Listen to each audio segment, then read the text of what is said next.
Hi, I'm Leslie Smith, the principal at Summit View Elementary, and I also brought with me today my assistant principal, Andrea Crumpleman.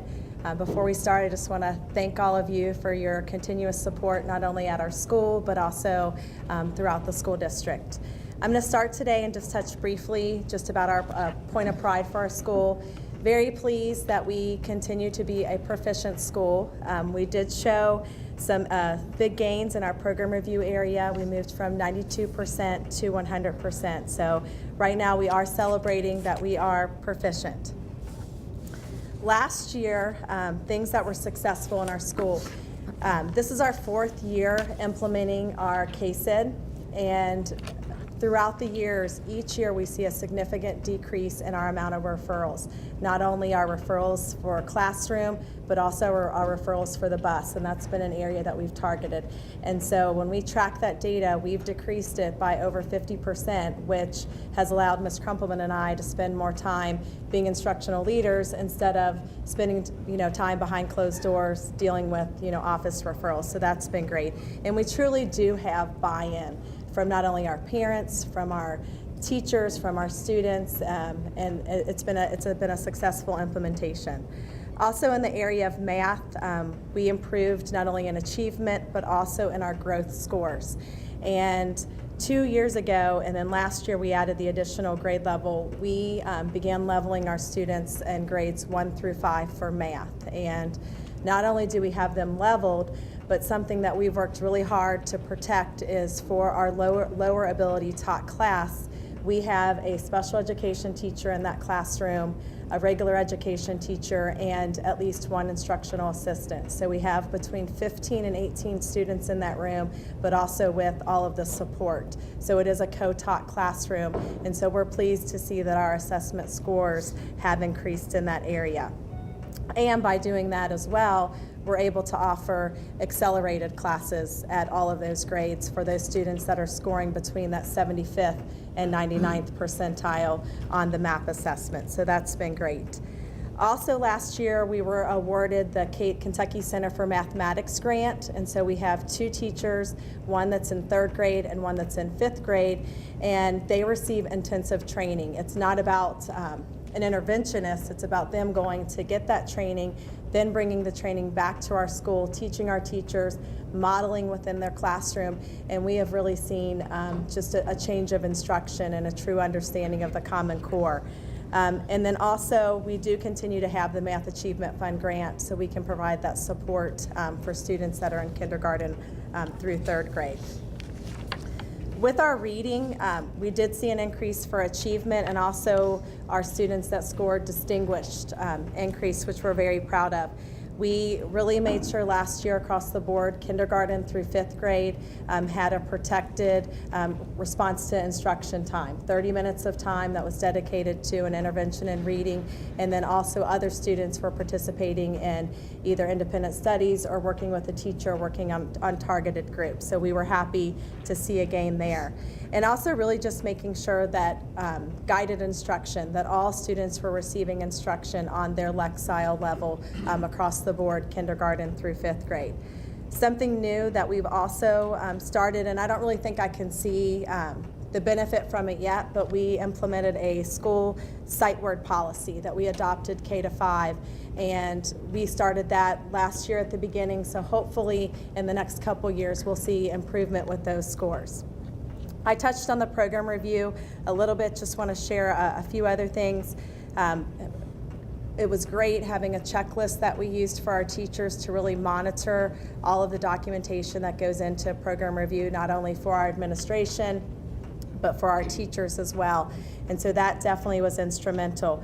We also developed a school council, and our school wellness council, not only did they help with student type of initiatives, but also teacher. I just brought a little thing to share. We started this year, and we're going to continue it. As I think it's important not only that we do things for students, but also then give back to our staff. And we just started this last month, and if anybody does any type of physical activity, whether it be exercise, they get to put a little ticket in here. And once a month, we're going to do a drawing, and we've collected donations from various businesses for boot camps and Subway gift cards and Kroger's. So it's a way to not only for us to show that the students it's important for you to be well, have wellness, but also our teachers and staff as well. So something that we added in there. Beginning this year, Ms. Crumpleman's going to bring around a document to you. This is something new that we decided to really dissect our test scores, and we purchased through the Kentucky Association of School Council. It's a predictability tool. So what you see, you have kind of a color-coded example. On one side, you're going to see fourth grade readings 2013-14. So what we did was we plugged in all of last year's scores using our MAP assessment. Obviously, again, thank you for investing into our MAP assessment, because it's something that we do use on a regular basis. And then we took it a step further. We went back and pulled all of their K-Prep scores. So you'll see where it says name and then K-Prep score. So these are how well those students, not only did they do on the MAP assessment, but then how did they perform on K-Prep. And this tool is called a predictability tool. And so you'll see that it's color-coded. Blue for distinguished, green for proficient, yellow for apprentice, red for novice. And so if we look across for the first one, that student, based on their MAP scores, they were predicted to be distinguished, and you'll see they were actually distinguished and made growth on their MAP. And so what we use this for, not only just to look at to see how students are performing, but do we have any of those outlier kids? Do we have kids that are performing distinguished across the board in MAP, but then when we're looking at their K-Prep, they're novice or apprentice? So to me, obviously they have the potential, so why aren't they performing when it comes time to K-Prep, or vice versa? So it's been an eye-opening tool to use with our staff. On the back side is this year's. So then we pulled this year's MAP data with last year's K-Prep scores, which we've not done that before, and then teachers were able to see how did their current students do on the K-Prep last year. And not only using this tool, the blue sheet, and I won't spend too much time talking about it, but we walked them through this K-Prep MAP teacher analysis, and great conversation. I felt like we were, getting to the root of things because we had the data. Not only did we have the data to support from MAP, we had the data from K-Prep as well, and to start having those difficult conversations. What needs to change in our, core level 1 instruction, because it's really not all about intervention. It's about what we're doing every day that's really going to make that impact. And within this, making some goal setting with our teachers for their class. Just because you're teaching a lower ability class, that's fine.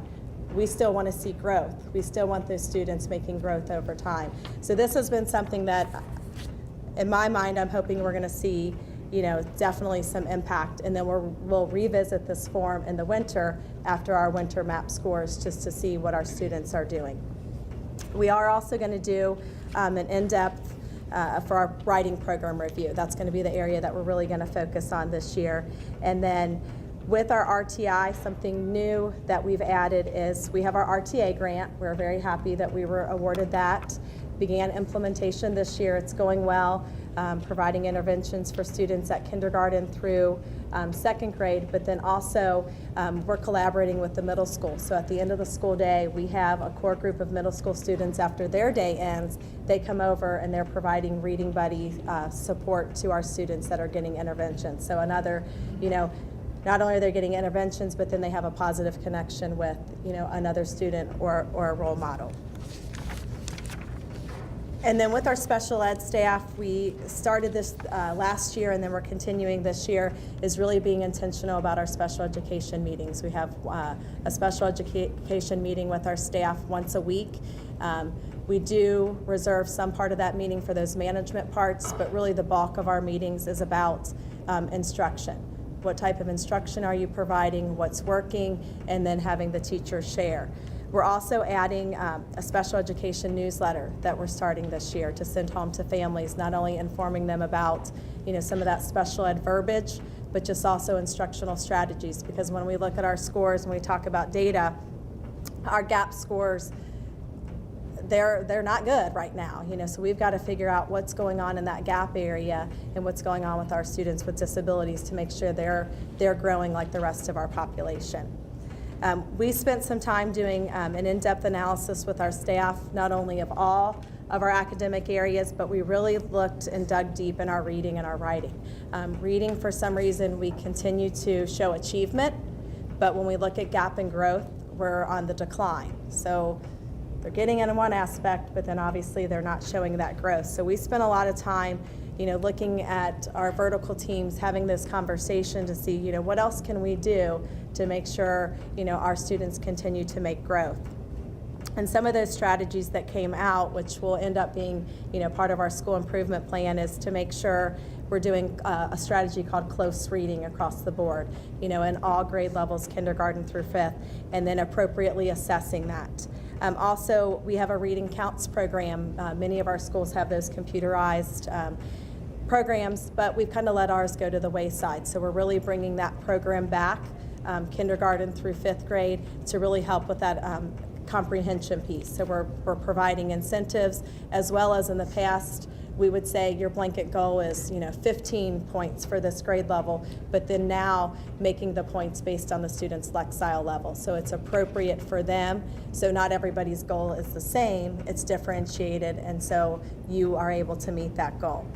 Also incorporating weekly constructed response practice, making sure our students have that exposure, so when they take the CAPE prep test, they know how to attack those strategies by doing extended responses, doing short answers, doing multiple choice, using those as our formative assessment piece. Continuing to goal set, not only with our teachers, but goal setting for our students. I just think that's an important piece. I'm a very goal-driven person, and I think it's good for us to model that with our students. A piece of the puzzle that I feel like we've been missing in some of our classroom is that pre and post assessments. Really making sure teachers up front are doing pre-assessment so they're not teaching things that students already have mastered. So really being intentional and making sure that's being implemented across the board. Having differentiated homework, whether it be some type of fluency or math where it's on that student's level, because we're not all on the same playing field. Also live scoring. We dabbled in it a bit in the past, and it's one of those strategies that I felt like, that's gone away. So we really want to bring that back to make sure, teachers and students are experiencing live scoring, and so they know what a full response looks like.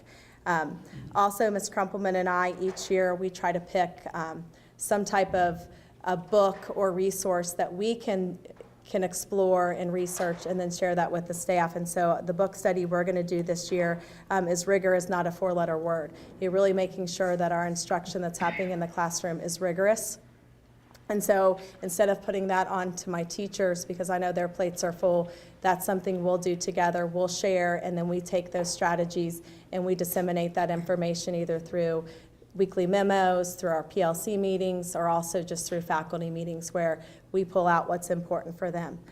Something that I definitely have that our staff's really looking forward to is some vertical planning time. So we're in the process right now of looking at that structure and how can we do that, because we know that they need to be having those conversations vertically. My kindergarten and first grade teachers need to be talking about, what's going on across the board in all of those academic areas, all the way up the pike. So that's something that we're going to begin after Thanksgiving break, is looking at that structure. And with reading, also diving into we have a literacy plan. I feel like it's outdated at this point, so kind of going back to that, making sure it's standards-based and making sure we have all of those best practices components. We did kind of a similar data analysis with our writing as well. So some of those strategies will go across the board, but something for writing for us is really looking at some writing programs. Right now, across the board, it's very inconsistent because we just have pieces of different programs, so seeing if we can get some instructional materials in there. And then also really making sure each grade level has a set-aside time for writing. I know it's important to embed writing across the curriculum, but to make sure that those kids have time each day, to be writing, whether it be for their process piece, responding to a journal, and also doing on-demand pieces once a month. And then again, you'll see our vertical planning and live scoring, because I feel like that goes across the board for all academic areas. Below, obviously, we have our CSIP updates. I don't need to read those for you. But we're very excited about all the things that we have in place. We know that we're working hard, and hopefully we're going to see, some good results when we take our assessment in the spring. So again, thank you for listening, and we appreciate your continued support. I'm Kelly Connor, and I'm the principal at CAYWOOD, and this is my assistant, Kim Mott. And I'd like to start off by thanking the board members as well for being here today and for all the support that you give to us and to the school district and to the students of Kenton County. As I start today is a little bit harder than when I sat before you all last year. We as a school had much to celebrate and felt great pride in the strides we had made in just 1 year. Now this year, while our rating of needs improvement is extremely disappointing to myself and to my entire staff, I truly do not feel our schools are indicative of the intentional focus on academic urgency that our teachers and staff are striving towards this year and always. My staff, Mrs. Mott, and I are already diligently working on a plan for continued improvement this year for all of our students. As a former coach, I look at my school as my team. I know from a coaching standpoint that when the team is down, it is the coach who must keep the team focused on the ultimate goal of proficiency for all students. My message to my staff has been, when the going gets tough, the tough get going. I take from Dr. Cox-Crewy what she has said many times to us is that we must stay the course and continue to sustain our plan, which focuses on providing research-based intervention strategies for students based on data and rigorous core instruction for all students each day. I have a hard-working, talented staff who I'm honored to lead. Today, together we know we can yield positive results. So with that said, I would like to first start with our points of pride. First of all, our K-Prep scores indicate that math continues to be a very strong area of growth for our students. 71.4% of our students made typical or higher annual growth. CAYWOOD scored proficient in the following program review areas: writing, K-3, and practical living. We have a new committee structure that has created a renewed focus on student achievement, allowing for teachers to gain leadership in program review work and analyzing best instructional practices. And one of the biggest things we are very proud of, our intentional focus on providing programs and events that address early intervention for students. For example, the implementation of our very successful Toyota Born Learning Academy, our collaboration with United Way and Success by Six and the YMCA. To this past summer, we offered a 6-week summer program for incoming kindergarten students, as well as our EL Gap Group students and other identified students that need RTI intervention. So I feel like those are programs that we're going to see help us down the road. So what did we do last year that we feel positively impacted student learning? First of all, 71.4% of our students made typical or higher annual growth in math, as I stated before. And this growth is higher than the state average. 65% of fifth grade students scored proficient or distinguished. One thing we did is we did intentional dissecting of map data to help in the differentiation of instruction for all of our students by looking closely at Descartes, and we made instructional decisions based on that data. We continued school-wide implementation of number talks, and further trained and provided further training for new teachers. We continued with the implementation of the Tier 2 program, Do the Math, for students who are struggling in math in grades 2 to 5. We had differentiation during core instruction based on daily formative assessments. We did a lot of live scoring, daily flashbacks, and we had interactive math vocabulary notebooks. Math centers were focused on fluency and flexibility with numbers. Another area where I feel was a point of, was something that we did very well last year was our writing program review scores improved from a 6.2 to an 8, and we were proficient in that area. Last year we developed a writing committee with vertical, I know Mrs. Smith had spoken about that with some of you, with vertical representation, so we had a representative from each grade level to analyze and submit student work for evidence. so that they could kind of see the continuum from K to 1 to 2. We worked with district consultants to evaluate evidence and improve quality of evidence with lesson plans tied to student work and authentic feedback from teachers. Writing continuum review at PLC meetings. We talked a lot about the writing continuum, and we looked at trends across the grade levels in writing. We had a lot of embedded PD and PLC meetings focused on writing, and the use of consistent school-wide strategies for tools for constructed response questions. And we also added last year monthly principals prompts, where we had a writing prompt that every student in the school would write about, and we chose a grade level winner for each of that, and the kids really enjoyed that because they got to hear their name announced and they got recognized for being the principal prompt winner for the month, and it kind of helped them see the purpose of writing. We also did a lot of work on finding different writing contests for kids to enter, so that, because kids enjoy that recognition. So moving forward, so beginning this year, what's CAYWOOD going to do this year to impact student learning? One of the big things that we have done this year is we have worked very closely with the district consultants, and we are intentionally implementing Kagan strategies, which is focused on student engagement. So some of those student engagement strategies. We have really increased our PPR walks from Kim and I can already tell you that Mrs. Mott and I have already been in the classrooms, I would say at least 50% more time this year than we were last year. And I just think it really makes a huge difference. We're seeing a huge difference in especially the core instruction. Most of our teachers are doing interactive content notebooks, which has been great for the kids. There's a focus on differentiation based on the daily formative assessments.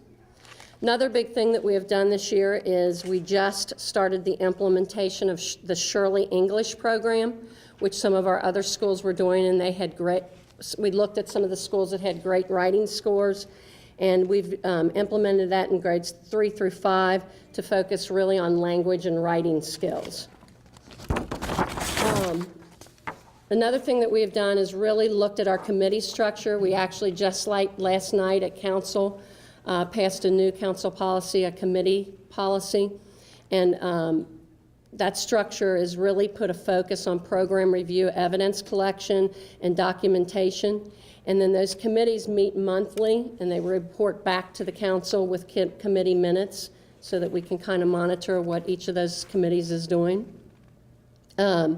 We continue our continued RTI structure with increased emphasis on providing math RTI in the regular classroom, and we're using math workstations and also the Kentucky Center for Mathematics Fluency Assessments. We are continuing the use of research-based programs to support our RTI. We have many teachers trained in Orton Gillingham. We are using Read Naturally, Lexia. Lexia was purchased by the district for EL students, but we are finding it to be very effective with all students, and so we're using that, reading intervention, and also do the math. The implementation of the LDC module in the 3rd grade this year, so the LDC module we've now implemented in 3rd grade, and we're refining the modules in the 4th and 5th grade. And I feel like that's positively impacting reading and writing in the core ELA block. So, based on our analysis, this is some of the things we feel we must do to address the needs of our students. Again, I go back to our commitment to staying the course. We feel like that with the great instructional strategies and programs and interventions that we have put in place over our 3 years there, we are committed to what we have put in place and feel that we just need to sustain this course. We feel we will see huge improvements with that. We also are going to really utilize the new committee structure to move our program review work forward, and I'm already seeing that. Our Arts and Humanities Practical Living Committee just got the Carnegie to come, and they're coming in the spring to do some workshops with all of our students, K through 5. So we're very excited about that. We need to continue to give frequent and intentional feedback to teachers. That's why we really need to be in those classrooms as much as we can be. And one of the big things that we are doing this year is, and I have to thank the district for this, is we are really excited about our new curriculum coach that we have at CAYWOOD. And we are utilizing that new curriculum coach to model and assist our teachers, assist them with formative assessment, differentiation strategies, implementation of the Daily 5, modeling instruction for LDC, increasing rigor and questioning strategies in the core instruction. She's helping with implementing student engagement strategies, especially those Kagan strategies. And just this week, she's been working with all the teachers on helping with goal setting for MAP, because we're coming up on MAP assessment in December. So we, on Monday and Tuesday, Kim and I decided we have made that goal setting Monday and Tuesday. So all teachers in the building will be goal setting for the December MAP testing, and she's helping with that. We also will continue to use all forms of data to drive instructional decisions. We feel like we have a great RTI team that really looks at MAP data, DIBELS, K-Prep, Lexia, Read 180, Read Naturally, Do the Math, Brigance, and all that, and decides how are we going to move kids forward. 34.7% of our fifth graders were proficient or distinguished in writing. That's not acceptable to us. So we have to increase our live scoring, and we can do that with the assistance of that curriculum coach. We feel like Shirley English is going to really help with writing clear sentences and paragraphs. Just the LDC continued implementing in third grade and fine-tuning in fourth and fifth. We feel like this is our second year with Daily 5, and we really feel like the teachers are really understanding it better and implementing it more intentionally. The Common Core writing book and training for teachers was provided by district consultants. We'll continue with our principals prompts. We'll have intentional focus on writing across content areas, increased quality of written feedback that we're giving to students. We are going to do a mid-year writing continuum review in early February. We will do on-demand writing scrimmages in fifth grade beginning in January. And we have the implementation of our school-wide writing strategies. Percent of students making typical annual growth in reading fell from 71.7% to 55.6% this year, which again is unacceptable. So what do? We continue to focus on building stamina with our kids, which is part of the Daily 5 structure. We will continue implementation of the accelerated reader to increase student motivation to read. We just actually finished our fall accelerated reader challenge, and the kids were very excited about it and really work hard towards that. We'll continue the implementation of all of our reading intervention programs that I mentioned before. We have monthly meetings to analyze Read 180 data. We meet with the district consultant and the curriculum coach to make decisions based on that data. We are in the process of providing training for kindergarten and first grade teachers and our title assistants in Orton-Gillingham. We have several already trained, and we're working on that so that we can have an increased focus on that early intervention. We're going to increase our live scoring in grades with modeling from curriculum coach with intentional focus on practicing short answer responses and finding evidence in the text. And again, I go back to the Kagan strategies because we really feel like we need to increase student engagement. And finally, what about our gap group? Because only 6.3% of our ELL students scored proficient or distinguished in reading. I mentioned early on that we provided the summer camp. We feel that was great for the students. They worked a lot on Lexia, which we can continue to look at that data that they did in the summer throughout the school year. And we continue to use Lexia, and we closely monitor that. We continue to have RTI small group instruction for those gap categories, especially those showing no growth on MAP, using research-based programs again. And then we do have PLC meetings for our teachers regarding specific strategies for our EL gap group, and we work a lot with the district consultant on that. And then the rest is just, as you see, our CSIP updates. Good afternoon. I'm Sarah Callahan, the principal at Ryland Elementary, and my assistant principal, Tammy Harris. So we are glad to be here today. Want to thank the board members again, as the other principals have said, for your support for our school and for our district. I am very excited to be granted the position as principal at Ryland this year. I've told people I was not searching for a principal position because I loved, as Mr. Culberson said, the team that was at Summit View and loved working with Leslie Smith.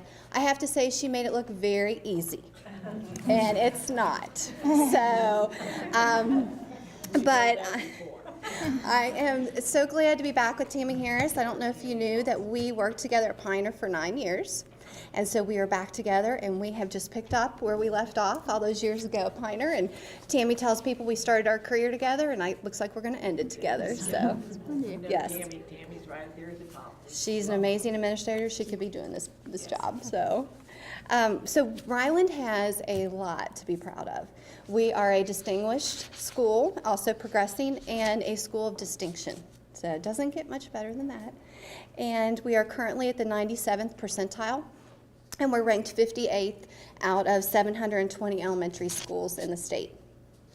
And so very exciting. I've told the staff, though, that we aren't going to just focus on our success. We're going to focus on being excellent. And excellence is what gets you to maintain those scores. So we are committed to that excellence. Our theme this year is that at Ryland we are sailing the seas, and SEAS stands for Successfully Educating All Students. And we truly believe that we are looking at each student, whether they are a student that needs remediation or they're a student that needs enrichment. And so we'll share with you how we're making sure that we educate all students. And also our staff is truly amazing. Ryland has one of the best staffs I think that I've worked with, besides some of you, and but it is a great staff that I'm again so glad to be there. Another point of pride that we have would be our on-demand writing score. We increased from 58.2 to 71.4, and almost 53% of our students scored proficient or distinguished. And that's almost double from 2013. So there has been an intentional focus on writing in our school. Our GAP students, last year we had 40.5% of our GAP students. So those are our free and reduced and our special ed students. They scored proficient or distinguished. So some pretty impressive numbers. And again, we are just looking at writing at all grade levels and making that intentional. So I asked Tammy if she would share what took place last year since she was there, what good things got the scores for Ryland that we did, and so she'll share those results. Okay, we're excited at Ryland. We just had a lot of good things going on and going to continue that with some fresh set of eyes with Sarah. So one of the things that we did last year was our structure of RTI, and we met with students 5 days a week. You know, the teachers were turning in their data binders to our data team. We looked at that data and we looked at how the kids were progressing in those interventions and if they were successful or not, and we gave them suggestions if they weren't. And so we were trying to be very intentional about that, as we are this year as well, and Sarah will address that again later. But I think that was one key, is our RTI. The Daily 5, the teachers use the Daily 5 model for framework for literature or for language arts. That has just been such a neat thing to see, because the teachers are really differentiating instruction within that Daily 5. I think we've had a lot greater buy-in as the teachers become more familiar with that program and how it works, because I think they're able to see just how well it differentiates the content for the kids, and they still focus on core standards. Another thing was the planning and instruction was focused on grade level Common Core academic standards.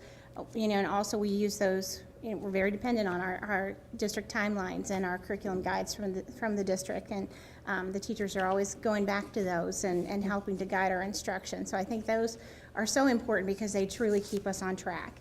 So another thing was guided reading instruction is planned for the students' instructional level, and workstation activities are rigorous and focused on standards. So we see that, within those daily 5, when the teachers are meeting, they really are trying to conquer those standards and work on those standards and do some rigorous teaching when they're with the kids one-on-one. Another focus was, one of the things I think that I've heard over and over again when we did data analysis was hearing back from the Read 180 and System 44 teachers. Was one of the things that each System 44 and 180 class did was they made sure that there was a core station. So, and we structured our special ed support around 180 so that there would be an additional support from that staff member in there as well. So it ended up that there were actually 4 rotations during Read 180, and one of those was the core. And so our Read 180 teacher she'd focus on teaching the core. She also focused on teaching the LDC module at that time too. So those kids were always exposed to the core, and I think that was hard, but I think it was so important to those kids' success. And then, the extra support in there would keep the rest of the Read 180 rotations going. I had the privilege of observing a teacher doing a Read 180 using the LDC module, and it was just really neat to see that is such a strong practice within our Read 180 program, because those kids were engaging in literature, and I felt like they were so excited about the books and being just like everybody else, and it wasn't just about the stations and going on and reading and doing the Read 180 stations. They were so engaged in the books and getting to read, and they were supported appropriately with that, and so I think that was such a huge thing. Another big thing I think was the implementation of the LDC modules with Fidelity. I can't say enough about Emily and Dorothy Deeney coming out to our schools and helping with the LDC modules. Those girls are just so on top of things, and they were there to support our teachers all the way in implementing those LDC modules. Whenever they had a question, or even me or Ms. Barwell at that time having questions, they were just so good about that. But they, I think that also contributed. In the area of social studies, Ryland Heights, we scored a 93.8. Again, I go back to the LDC modules. The LDC modules, what that did for us, it made, gave teachers more than just the curriculum provided in the LDC modules. It also kind of gave us a strategy for teaching. It gave us ways to teach. And so what we saw, because the teachers were integrating subject matter throughout in an LDC module, we saw them not just stopping with the LDC module and doing that. We saw them doing that throughout core instruction and using those same strategies they used in LDC in other areas, which I think that to me was huge, and we still see that. So practices in general that positively affected student learning. We used ESS to target our GAP group last year. I think that was a big help. Tier 1 instruction is valued as protected time. I know that we talk about, if we talk about giving a program or offering a program that we think is a valuable program, we still have to be careful, because they're like, well, you're cutting into our core here, and they are like, you need to watch that. So they kind of let us know about that. Another thing we did last year was we did goal setting with the students after the 2012-2013 K-Prep scores came out.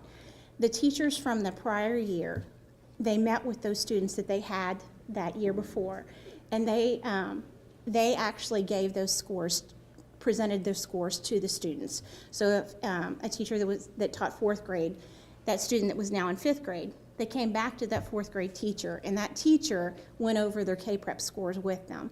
And so what happened was, they got to celebrate those great scores that were great, but also those kids that we knew could do better, they were held accountable. So that teacher could say, we knew you did better than this in the classroom, and this is what you did on K-Prep. Can you help us understand why?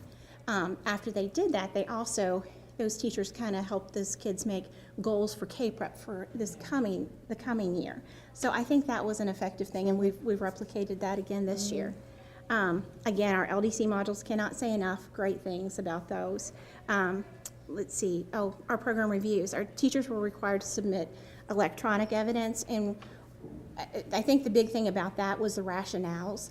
I think sometimes teachers, it's hard not to view that sometimes as an extra thing with program review, but we've been trying to emphasize to them, it's not an extra thing, it's already what you're already doing, but we're trying to get you to see, or we're trying to just show evidence of what you already do. And so we provided an electronic system with all the standards on our J drive, so the teachers go in and they put those rationales and they put the evidence right there on the computer. So it's all right there in one spot, and we can kind of see, it's easier for us to monitor because we can check to see what's in each folder. But I think it also helped them, they had to have a rationale and how it met the core standard or how it addressed that program review standard. So I think that was a big help. So beginning in August 2014, we have Mrs. Callahan's, and it's really kind of neat to see fresh eyes, on what we're already doing. So I think there's, we're thankful for where we are, but we still see what needs to be done.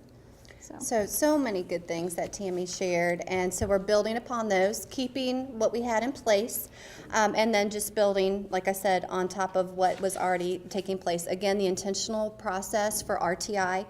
We're very thankful to have the MAP assessment. We really use that data to look at all students. One thing that we're doing is identifying all students that are below the 40th percentile in math and reading. We are having those conversations with the teachers to make sure that those students are receiving interventions. What are we doing with those students? We're looking at progress monitoring every week with them, and we want to be intentional so that we can get them up to grade level. And we are continuing the implementation of RTI at least 4 days a week. We are trying something this year with our special area teachers. They're actually working with small groups of students in RTI during a block of free time that they have. So we have identified our second grade students as an area of need, and first thing in the morning they work with those students. So our special area teachers actually have a small group. We're very thankful for the additional computer lab that we have this year. Vicki Fields was able to secure almost 30 donated computers, and so we have a second lab, which is so exciting for lots of different reasons, but we are utilizing that every day for RTI. We're using programs like MobyMax, SumDog, Compass Learning, but also teachers are getting in there and using it for instruction. And so that has helped, and with our MAP schedule, it'll cause less disruption with implementing MAP, and so that'll be great. Is the time up? Oh, okay, sorry. And then also one thing that we're doing is every week we are meeting as an RTI admin group. That includes Tammy and I, our counselor, our psychologist, RTA teacher, and also our Title I teacher. And we meet and we look at that progress monitoring, and we talk about the students and look to see if they're making progress. If they're not, what do we need to do to fix that? Also this year I've implemented teacher leads. I've gotten lots of great ideas from my colleagues, and just have learned again from Leslie Smith just some things that help with communication and for stakeholders to be part of that decision making. So each grade level has a team lead. We meet with them occasionally or give them information, and then they go out and get feedback from their teams.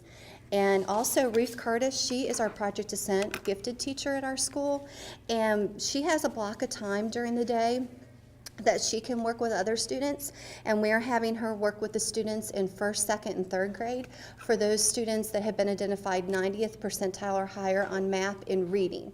And so we're targeting them to give them some enrichment with her once a week. I'm not going to talk much more about program review because I'm getting ready to get the red slip, I think. But Tammy talked a little bit about that. We're continuing that, but one thing that we are being real intentional with is the checklist that was mentioned at Summit View. We are using that checklist with our teachers at Ryland, and it has examples on there of what they need to submit as evidence, and we are checking that 3 times a year. And also, we encourage participation with our students with some of those community opportunities. And so Tammy does our electronic newsletter. So if you're not part of that, sign up for it. We now have Constant Contact e-newsletter. But we are getting information out about our program reviews to the community and to parents, and trying to do that through our newsletter. Our PLCs, we have an intentional focus every week with them, and we are looking at student achievement. We're talking about research-based strategies to use and resources and assessments. We have special education teachers to be a part of that, but we also meet weekly with just special ed teachers and talk with those teachers about how are your students doing, what's the progress they're making, what strategies are we using with them. We have our district and school PPR walks, and Tracy has been out just about every week. I'm excited to have her come because whenever she comes, I just ask for advice and pick her brain on some things and have her help me out. But we have been meeting with teachers to give them feedback after every district walk, and I think that's something that's been new. And so we're giving them the feedback about how they can become a better teacher or just a question to ponder and think about in their classroom. I'm Jareen Daly, principal, and my assistant, Natalie Carpenter. Yes, and this is your third year third year? at Taylor Mill. Yes, yeah. Is your, She was there 1 year before me. Yeah, so she had some knowledge for me as I walked into the position, which was nice. yeah, tell us what you did. Oh, we've done a lot. First of all, I think I want to start with saying we did miss our proficiency mark this year, so we were a little upset with that, of course, by a very low margin. We made no excuses. Our staff took it seriously, and we dug our heels in and started working right away. But we also dug into our data to find good things, because there were good things that happened, and we were proud of our staff and our students for the things that they've done. Our language scores increased, which was very important to us this year, by 15.2 points. We saw that as a deficit greatly in our students. So we concentrated on that last year, and we're continuing that this year. Social studies scores went up 10.6 points, and we had 54.8% of our students scoring proficient. I felt that that was very impressive. The percentage of students scoring distinguished in science increased by 19.6%. So 44% of our students scored distinguished in science. And I will accredit that to our mainly fourth grade teachers who do hands-on lessons with our students. Honestly, I want to say daily because it's almost daily. So that is exciting when you walk in and see the children exploring science. Some of the things that we showed growth in for language, we accredited to we had an intervention teacher who's not with us this year. Our staff and site-based chose to hire that intervention teacher last year instead of splitting a class, like 4th and 5th grade numbers. And we put that teacher with our students who were at that apprentice and high proficient level to try to bump their scores up. And we did see some success in that, so we were happy with that. The fundamentals of grammar and conventions for our grades 2 through 5 were purchased. We had talked to you about buying the new writing curriculum last year. So to tie into that, we took on the language and grammar component that went along with it. And so we accredited that score increase to using that with more validity in all teachers' grades 2 through 5. Flashbacks for grammar were added as bell ringer activities every day. So we're constantly repeating that and reviewing that with students. And intentional focus on just modeling that grammar and reading and writing connection for students was much more intentional. Our achievement scores for reading was 78.5%, and the score of math was 71.8. We have a lot more small groups going on, and the intervention teacher did both math and reading. Our school-wide master schedule was new this year. We actually kind of changed that mid-focus. And we have where all of our students are receiving math, reading, and writing RTI blocks throughout our days for grades K through 5. And we felt like that really was going to maximize our instructional time. It's hard to get in. We're not going to tell you that it's not. It's extremely hard. We are continuing our System 44 and Read 180, which we absolutely love.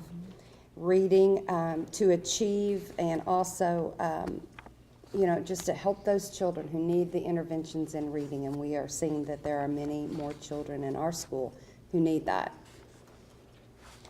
The purchase of all the Do the Math kits was huge for us, and we used that not only just for intervention, but we have also used that for enrichment for the students who are at the higher end of their grade level. We can pull a kit from another grade level to use as an enrichment kit, which was a little different than what most people do. And Scholastic came out, they saw what we were doing on their visit, and they were very impressed with what they saw with the Do the Math.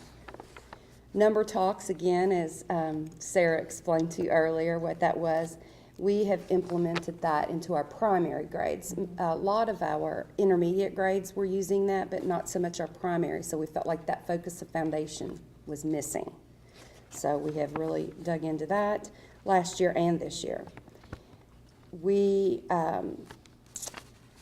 Our number fluency and math skills, we felt like the Do the Math kits, we also moved that over into our title, and that has been a focus that they are using those kits for into our Title Assist classrooms. Some of the things that we feel like positively impact what's going on at Taylor Mill is definitely the Title I Assist funding. We have utilized that to the max, and still making plans for next year with the possibility of being full title. Our free and reduced numbers are rising, and so we are looking at possibly being a full title school next year. We have the areas of reading, math, and writing as a focus in our Title Assist program. We purchased some new instructional materials and also staffing there. We requested and received, thank you to the board and also Tracy Mann for working with me on some new seats for System 44. We had a lot of children that were 3rd and 5th grade who were somehow in that gap group that just missed some serious reading instruction. And so we did request some more seats, and we received that, and that has been a big help for us. We also are continuing our school-wide monthly principal writing prompts that we've shared with many of the other principals throughout the district. Still successful on that, posting that writing for our children. A big one that we are loving and that we got to see part of just this week at our PTA meeting, we hired a .8 world cultures teacher. She's phenomenal. And our students, grades 1 through 5, that fits in. Our K is not doing it simply because we're half day and we just couldn't fit it into all the curriculum that they needed in a half day setting. We got to watch our 3rd grade this week perform numerous songs and stories in Spanish at our PTA meeting, and it was great. We also have a Common Core vocabulary word of the day, and we picked Common Core vocabulary that hits. We mainly target 3rd, 4th, and 5th graders, and those are definitions, and we introduce those. We share those with all the students on the morning news every day, and we post those in the main lobby, and so children can try to practice using those. Teachers can, we say catch the students using those words throughout the day, maybe give them a ticket to drop in the bucket for some type of reward at the end of the week.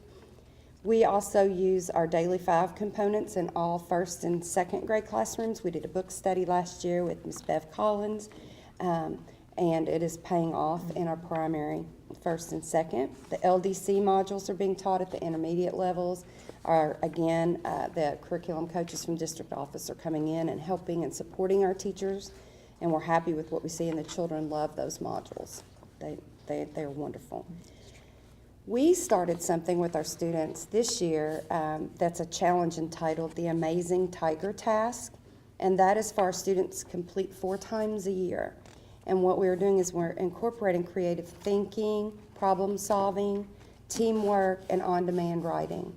For an example of what we did for the very first one, we don't share this with teachers. They don't know exactly, it's top secret, when it may be coming and what that task is going to be, because we want the children doing the thinking. And I'll let Ms. Carpenter share the one that we did right around Halloween time. The Amazing Tiger tasks are top secret. Students have tasks to complete and no one knows about it. And what happened this time was one spokesperson came down to the lobby and picked up their own particular bag per homeroom. And everyone had a rubric, directions, and a time limit. So all teachers had 45 minutes to complete this task, kind of like an Amazing Race and a Survivor task. All in And one. the buzz was everywhere from, this was awesome too, I can't believe you didn't give us time to prepare. But that was the powerful part of this, where everyone had to think out of the box and everyone had to be resourceful. And it was really, really neat to watch everyone sweating and to make sure that the dialogue was there. And so there's a creative part, there's a thinking part, there's an analysis part, and this time it was take a pumpkin. Everyone had the same pumpkin. You were not allowed to carve the pumpkin, and you have to, in this particular task, create a storybook character, describe the storybook character in writing, and display it. So they had to complete all this, which means somebody had to have a team of writers, somebody had to have a team of decorators, and then, such, and then the actual completing of the display. So they had 45 minutes to get a pumpkin into a storybook character and then display it in the library. It was really amazing. We judged them according to the rubric that everyone had, and then our prize was top seating in the next assembly. So they got chairs to sit in the assembly rather than the bleachers. Everyone was thrilled with this. So it was really neat to see teachers thinking outside the box and out of their comfort zone, and then students doing the same thing. It's very nice. We love it, and they love it, and they can't wait, and they're all begging us to tell them what's next. No. We won't do that. As last year, the area that we feel like is crucial for us and we want to grow in is writing. And we have created these types of Tiger tasks to incorporate writing, to show them that writing can be fun. Our school-wide writing response to intervention schedule is scheduled for all K through 5 students. We have a Step Up to Writing program that we're using for our Tier 2 and 3 students. More teachers are modeling and sharing what distinguished writing looks like and sounds like. And we are bringing in a scorer to share with us from our district who has scoring experience for the state to help our teachers see what good writing looks like besides just the papers that we see on KDE sites. Title I Assist Curriculum Coach is modeling and sharing strategies with the writing instruction. She paid for herself the first week, so kudos to you. She's in there. She is helping the teachers. The children took her in with welcoming arms. It's Miss Kim Laughlin. She's been in our district for several years. Many of you may know her. She jumped in with both feet. We've welcomed her, and she is so willing to do anything and everything we need to help our children achieve. And it's exactly what Natalie and I needed. Sometimes it's hard in our seats, especially with the changing dynamics of our school going on, to really be the instructional coach that you want to be, because you're dealing with a lot of daily management that has to also be attended to. So we are thrilled having her there. Live scoring is going on with more frequency. We're doing the school-wide use of the 3.8 organizer, Foursquare, paragraph writing. We worked with teachers last year and continuing the rainbow revision at all grade levels. We did not have a school-wide acronym or attack plan for writing. We talked about it. People said we were doing it, but as we went in and we were doing our walks, we just didn't see it going on. So we now have started that, and Ms. Laughlin is helping with that. And we are giving them graphic organizers and lots of materials to work with to make sure that that's happening. People get very comfortable with the things they like and the cute, fun, fluffy things that they use. And, that's one of those things we had to say it's not working, and we're not preparing our children well as we move up through the ranks of school. So we are taking a direct approach to that, and we think it's already working. The students see it already in the connection. We have high apprentice writing students that will be assigned to a teacher, and we're going to call them Tiger Buddies, and they're going to be conferencing and meeting at the different stages of the writing process. Instead of just a finished piece to edit and revise, we're going to try to let them talk and conference with students as they're going through, and all the teachers will be assigned a student, and that's in process right now. So, our reading and math growth did decline from 72.4 to 69.4. And we feel like that our Title I Assist Curriculum Coach is helping develop more lessons with more rigor. We feel like that rigor and relevance maybe is missing at our Tier 1 instruction. We feel like that's key. We focus a lot on tier 2 and 3, and sometimes we forget to do the tier 1. You know, I like to say sometimes we get lucky and we get our children who catch it, and we get the others who don't. So we are working to make that a stronger focus in our building overall. Our on-demand test-like situations will continue this year for our students in reading and math. We also have been seeking out a variety of longer reading passages for our students. Those are hard to find. And Ms. Laughlin and Ms. Carpenter and I are working on that and building more test stamina for our students. We're going to continue the LDC modules, and then analyzing of our MAP and DIBELS, Read 180, System 44, Read to Achieve, Do the Math, Common Assessments, and all the other individual student data that we're trying to triangulate for children and provide the groupings to differentiate instruction with enrichment and interventions.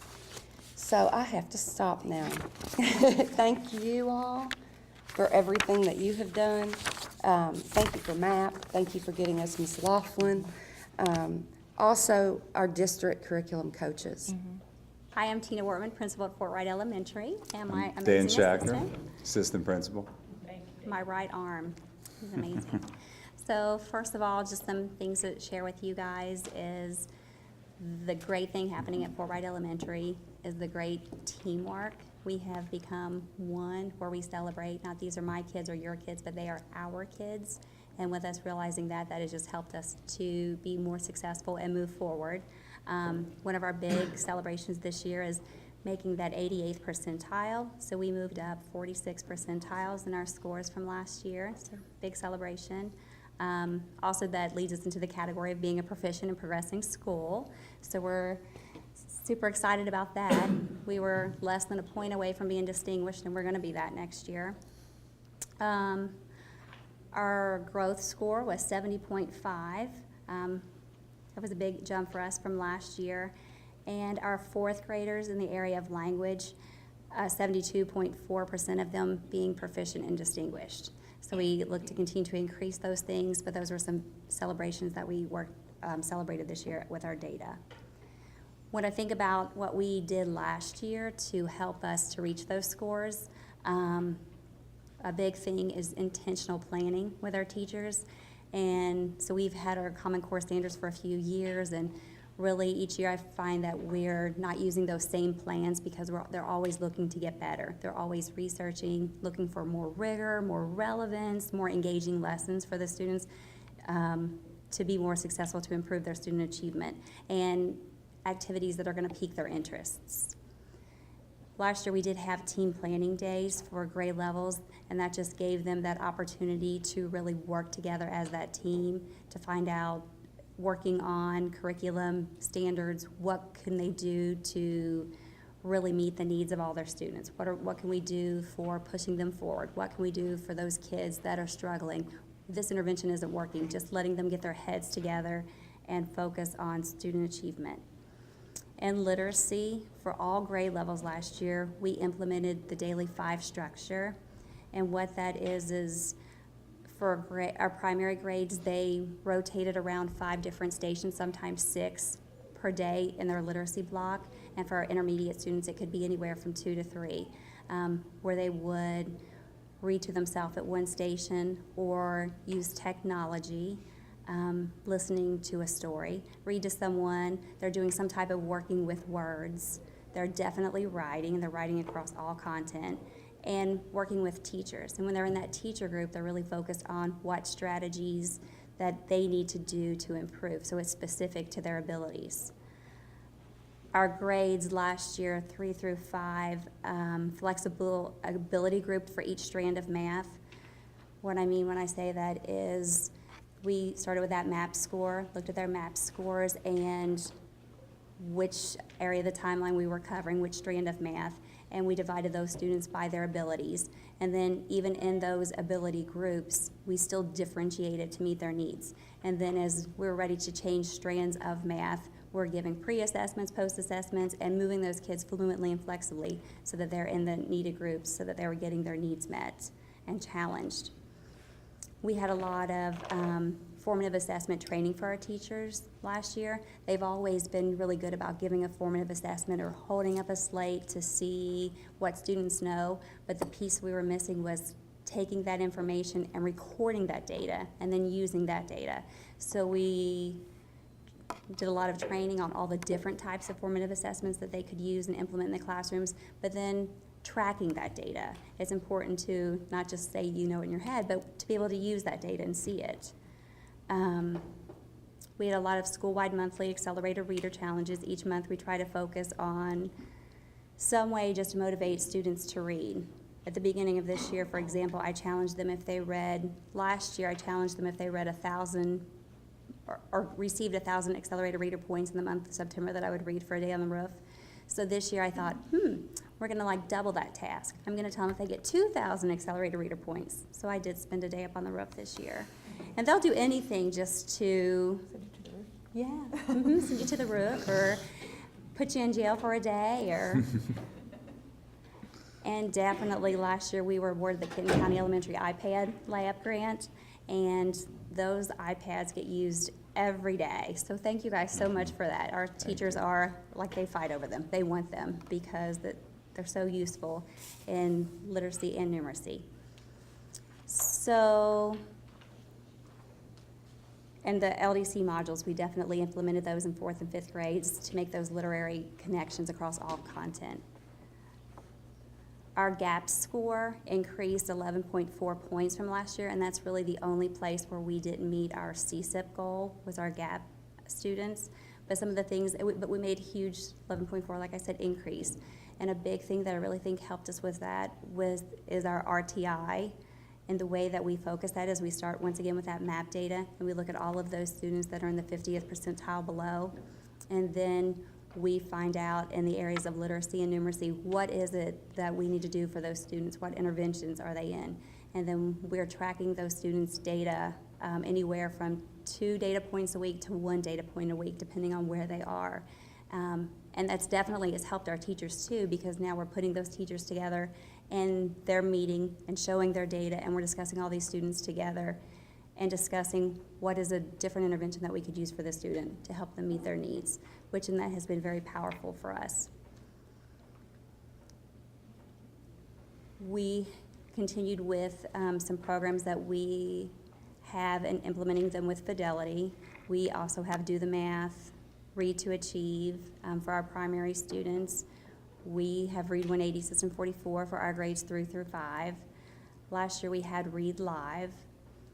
Number talks, and wow, that is so powerful for grades K through 5. Just listening to those students explaining different math strategies, how they solved problems.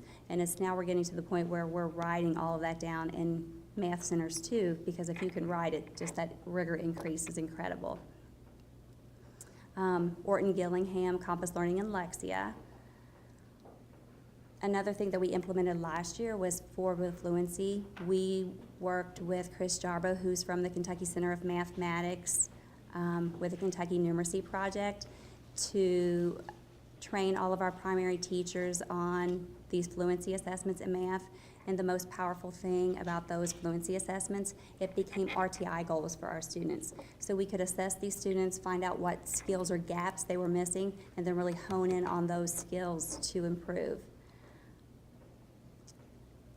Came a point last year where the master schedule is something I really don't like to mess around with, but when really looking and thinking of what we could do to increase student achievement, I noticed that some of our special area teachers had times where they didn't have students in their classroom, so I placed them out into classrooms. So they were able to work in classrooms. We had to give them a little bit of training on running groups in our literacy stations and in numeracy, and that gave them a whole different aspect of what our students do from day to day in the classroom and the students for them. So they were seeing them in a different way too, so that was awesome.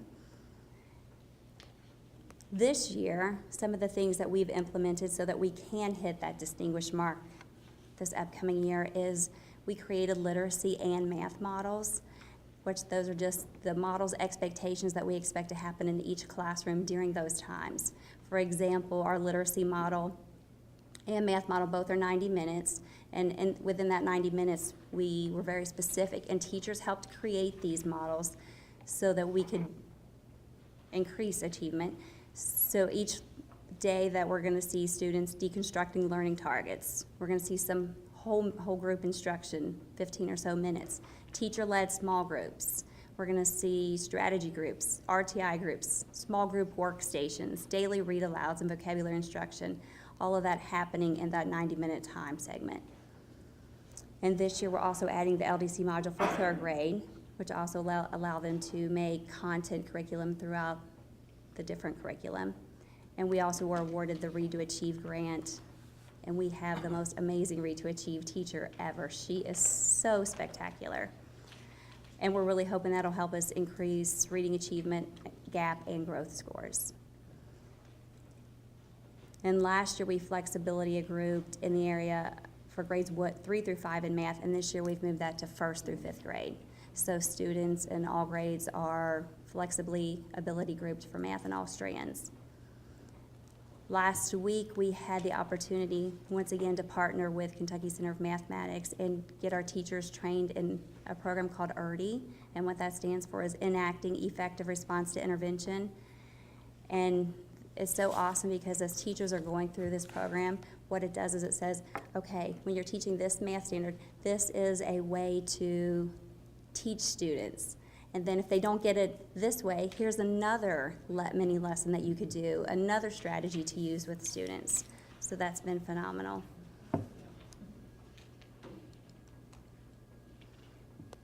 So after digging into our data, some more things that we want to do, or that we have done, is develop school-wide writing expectations for both on-demand, because we want to increase that vocabulary, and vertical consistency all the way from kindergarten through 5th grade. We want those students not to be waiting until they get to 4th grade to hear expectations and vocabulary, but to have that start in the primary grades. We're also increasing writing on-demand practices that include standalone and passage-based prompts. We're following our school-wide steps for success for answering constructed response questions. A lot of live scoring with short answer and extended response questions to assist with just building that stamina and skill for students to receive the highest possible score. Like I said, we're using writing notebooks in all content area. And we're in the process of creating a writing model similar to our literacy and numeracy models, so that we have that structure and expectation in place for all grade levels for writing. We are continually increasing our sense of academic urgency, because as we talk about, every moment is a moment that we should be instructing students, analyzing those common assessments, goal setting, using those flashbacks in all core content subject areas. And another big thing that we've started this year is empowering our lead teachers.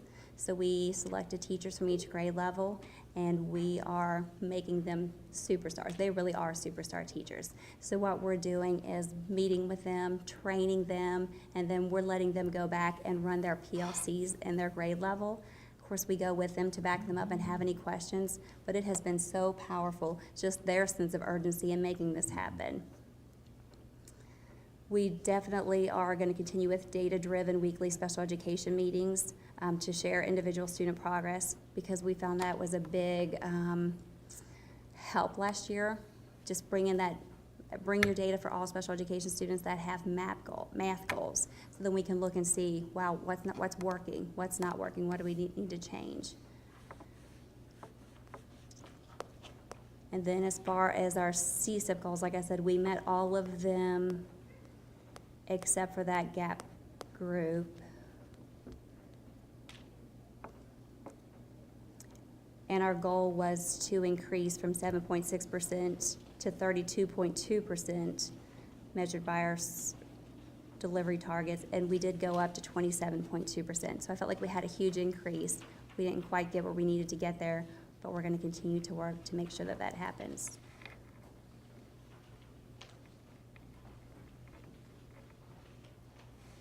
And I would like to take a minute to echo as well as what Ms. Wortman started with, is that It's a great team atmosphere at Fort Wright Elementary. It's extremely positive. Would love for any of you to stop by at any time to see the great things we do have going on, because it's amazing to see how all staff members are willing at any given time to help out where they see as it's needed. And regardless of grade level, regardless of content area, regardless of what role that person normally fills within the school. And I think that that is a huge attributing factor to making the increases that we have, because we're doing that as a team, you know, students, parents, teachers, everybody involved. So really making it a community effort to have our students be the achievers that they're turning into. We do a lot of community outreach in our community, and we have 2 different areas that we really target, one in Park Hills and one in Covington. And what we've learned is the more frequently we visit these areas, teaching literacy and numeracy strategies, not to just the students but the parents, the more parents are coming out. When we were just in Park Hills in October, we had over 80-some parents come, and we just feel like they're starting to get more comfortable with us, and we're hoping that'll start bringing them in our door more frequently, so that they'll be in there to support. It's been a big Fight American community outreach. Yeah, if we have, you know, a number of community members where they're not able to make it to the school at times, so we want to We're make going it to to them. them. For instance, our parent-teacher conferences this week, there's a number, we're going to them. Somewhere